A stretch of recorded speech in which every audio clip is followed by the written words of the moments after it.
दुनिया में 2 अरब मुसलमान हैं और हर मुसलमान की तमन्ना होगी उसको 100% जन्नती होने का टिकट मिल जाए। हर मुसलमान ये चाहेगा। अल्लाह के नबी सल्लल्लाहु अलैहि वसल्लम ने इरशाद फरमाया कि जो शख्स ये कलमात जिनको मैं आगे बताऊंगा सुबह के वक्त पढ़े, और आगे क्या फरमाया, यकीन से पढ़े, और शाम होने से पहले पहले उसकी वफात हो गई, अल्लाह के नबी सल्लल्लाहु अलैहि वसल्लम ने कहा कि मैं गारंटी देता हूँ कि वो शख्स जो है जन्नती है। और फिर फरमाया कि शाम को किसी ने ये कलमात, जिसको पढ़ने में 1 मिनट नहीं सिर्फ 30 सेकंड लग रहे हैं, शाम को किसी ने ये 30 सेकंड वाले कलमात पढ़ लिए, आप सल्लल्लाहु अलैहि वसल्लम ने फरमाया फिर उसकी रात को मौत हो गई तो वो यकीनन जन्नती है। तो इतनी बड़ी बात, लेकिन हकीकत में देखा जाए तो वो कलमात ही ऐसे हैं कि उन कलमात की अपनी तासीर है। वो कलमात है सैयदुल इस्तिग़फ़ार। एक हदीस में आप सल्लल्लाहु अलैहि वसल्लम ने फरमाया कि मैं तुम्हें एक ऐसा इस्तिग़फ़ार बताता हूँ जो इस्तिग़फ़ार का सरदार है। अब वो कलमात क्या है कि जो शख्स इनको पढ़ेगा उसको 8 अल्लाह नेमतें देगा। वो आगे मैं आपको बताऊंगा कुरान और हदीस की रोशनी में। वो कलमात हैं, अल्लाहुम्मा अंत रब्बी ला इलाहा इल्ला अंत खलक़तनी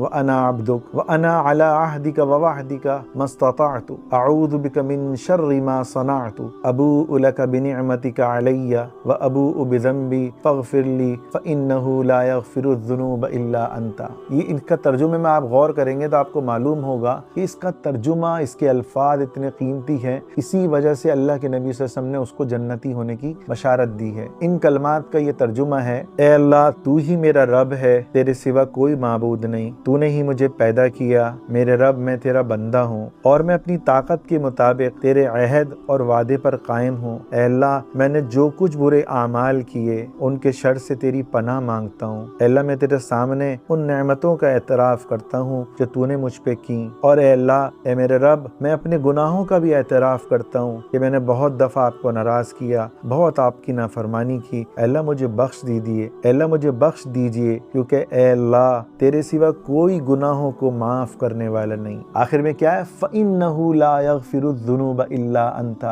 अल्लाह आपके सिवा कोई भी मेरे गुनाहों को माफ़ नहीं कर सकता। जब आप यकीन से ये कलमात पढ़ेंगे, आपको अल्लाह के नबी सल्लल्लाहु अलैहि वसल्लम ने क्या फरमाया कि आपको जन्नती होने की यकीनी बशारत अल्लाह के नबी सल्लल्लाहु अलैहि वसल्लम ने दे दी। अगर आपने सुबह पढ़ा, शाम से पहले पहले मर गए तब भी जन्नती, अगर शाम को पढ़ा और आप जो है रात को मर गए तो भी जन्नती। अब अहदीस में इसको कहा गया सैयदुल इस्तिग़फ़ार, और कुरान हदीस में इसके 8 फ़वाइद मिलते हैं। पहला फ़ायदा इस्तिग़फ़ार को पढ़ने का कि जब हम इस इस्तिग़फ़ार को पढ़ेंगे, हमारे अगले पिछले छोटे बड़े सगीरा कबीरा वो गुनाह जो हमने जानबूझ के किए, वो गुनाह जो हमने तन्हाइयों में किए, अल्लाह सारे गुनाहों को माफ़ करेगा। बल्कि आम से इस्तिग़फ़ार के बारे में हदीस में आता है कि जो उसको पढ़ेगा समंदर की झाग के बराबर भी गुनाह हो तो अल्लाह माफ़ करेगा। ये तो सैयदुल इस्तिग़फ़ार है, इस्तिग़फ़ार का सरदार अल्लाह के नबी सल्लल्लाहु अलैहि वसल्लम ने इसको कहा, इससे बड़ा और बेहतरीन इस्तिग़फ़ार नहीं। दूसरा फ़ायदा, जो शख्स इस्तिग़फ़ार को पढ़ेगा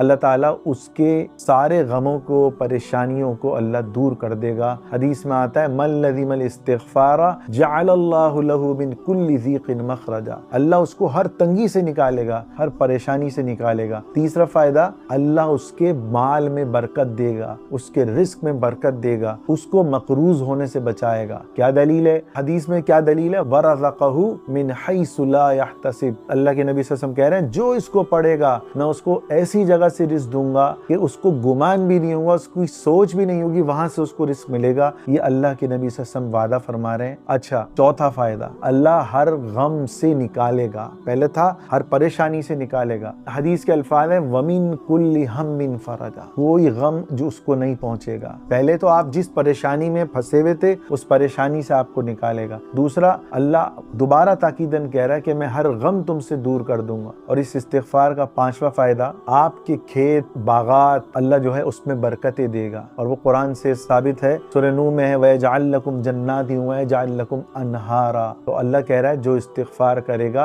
मैं उसके लिए मूसलाधार बारिशें बरसाऊंगा, उसके खेत जो सूख चुके होंगे उसके खेतों में हरियाली आ जाएगी, उसको मैं बागात दूंगा। ये अल्लाह का वादा है कुरान में सूरह नूह में। छठा इस्तिग़फ़ार का फायदा, अल्लाह आपके माल में बरकत देगा। कुरान में अल्लाह फरमा रहा है अम्वालिन व बनीन। ये जो इस्तिगफार करेगा, अल्लाह कह रहा है मेरा वादा है कि मैं उसके माल में बरकत दूंगा और माल की उस पर फरावानी होगी। अच्छा, अब इस इस्तिगफार का 7वां फायदा कि अल्लाह आपको औलाद की नेमत से नवाजेगा। सूरह नूह में नूह अलैहिस्सलाम अपनी कौम से कह रहे हैं, ए मेरी कौम, अगर तुम इस्तगफिरू रब्बकुम, मेरी कौम तुम इस्तिगफार करो तो अल्लाह तुम्हें बि अम्वालिन व बनीन, माल देगा और औलाद की नेमत से नवाजेगा। खुदा की कसम, जिसकी यहाँ औलाद नहीं हो रही हो, हसन बसरी रहमतुल्लाह अलैह का एक शख्स आया कि कहा हजरत औलाद नहीं हो रही, और मैं इस्तिगफार पढ़ो अल्लाह औलाद देगा। ये कुरान में अल्लाह ने वादा किया है। हमारे शेख पीर जुल्फ़िकार नक्शबंदी साहब दामत बरकातुम, उनके पास एक शख्स आया, हजरत ने खुद ये वाक़या सुनाया। फरमाने लगे, वो एक नौजवान आया, रोने लगा, कहने लगा हजरत 2-3 साल हो गए शादी को, अब तक औलाद नहीं हो रही। तो कहने लगे, हजरत फरमाने लगे मेरे दिल ने कहा कि ये बंदा जो है सही जो है, इसको औलाद की ज़रूरत है, तड़प है, गम है, तभी ये रो रो के कह रहा है कि हजरत कोई वजीफ़ा बताएं। तो मैंने उसको कहा कि तुम जो है तहज्जुद में तुम और तुम्हारी बीवी इस्तिगफार पढ़ो, 2 रकात नफिल पढ़ो, उसके बाद तुम और तुम्हारी बीवी दोनों इस्तिगफार कसरत से पढ़ो। इस्तिगफार की जो दुआ है इसको पढ़ो, या सादा इस्तिगफार पढ़ लो, अस्तगफिरुल्लाह, अल्लाह मेरे गुनाहों को माफ़ फरमा दे। लेकिन जो सैयदुल इस्तिगफार पढ़ेगा उसकी अलग ही बरकतें, या हमें हिफ्ज़ होना चाहिए। तो वो नौजवान उससे कहा कि तुम्हें और तुम्हारी बीवी दोनों को तहज्जुद में 2 नफिल के बाद ये पढ़ना होगा, फजर से आधे घंटे पहले उठना होगा। तो कुछ अरसे बाद वो नौजवान आया, गालिबन 40 दिन या 2 महीने के बाद, वो कहने लगा हजरत अल्लाह ने मुझे औलाद की नेमत से नवाजा और जो है मेरे बीवी को हमल ठहर गया। तो हजरत फरमाते हैं कि भाई यकीन से जो इस्तिगफार करेगा, अगर उसको सालों में औलाद नहीं हो रही, इसकी बरकत से अल्लाह औलाद देगा। ये अल्लाह का वादा है कुरान में, मगर क्या यकीन से बंदा पड़े। 8वां इस्तिगफार का फायदा, जिसकी यहाँ शादी नहीं हो रही, हमारे मेरे शेख अव्वल आरिफ बिल्लाह हजरत मौलाना शाह कीमत साहब नव्वरल्लाहु मरक़दहू, उनके पास एक शख्स आया कि हजरत मुझे जो है शादी करनी है, मैं इतने सालों से लगा हुआ हूँ, तो आप दुआ करें अल्लाह असबाब कर दे और मेरे जोड़ का रिश्ता मिल जाए। हजरत ने कहा कि तुम इस्तिगफार पढ़ो। भी हजरत ने उसको यही जो है आयत सुनाई। तो उसने कहा कि हजरत ये जो है इसमें तो औलाद का है, शादी का तो इसमें नहीं आ रहा। वो नौजवान खुद हाफिज था। तो हजरत ने फरमाया कि अल्लाह क्या कह रहा है, जो इस्तिगफार पढ़ेगा मैं उसको औलाद की नेमत से नवाजूंगा। तो फरमाया कि भाई शादी होगी तो औलाद होगी ना, तो जब तुम ये पढ़ोगे तो अल्लाह तुम्हें शादी के भी असबाब होंगे और तुम्हारे यहाँ औलाद भी होगी। कितने ऐसे लोग हैं, किसी के यहाँ मैं जानता हूँ कि 18 साल हो गए, 18 साल बाद औलाद हुई। कितने ऐसे हैं कि 9 साल बाद औलाद की नेमत मिल रही है। तो जो मेरा अजीजों इस इस्तिगफार को, जो सैयदुल इस्तिगफार है, लाजिम पकड़ लेगा, अल्लाह उसको वो 8 इनामात देगा जो मैंने आपको बयान किए। अल्लाह ताला हमें सच्चे दिल से ऐसा इस्तिगफार करने की तौफीक अता फरमाए कि उसके बाद कभी भी अल्लाह की नाराजगी ना हो। अल्लाह ताला हम सबको अमल करने की तौफीक अता फरमाए।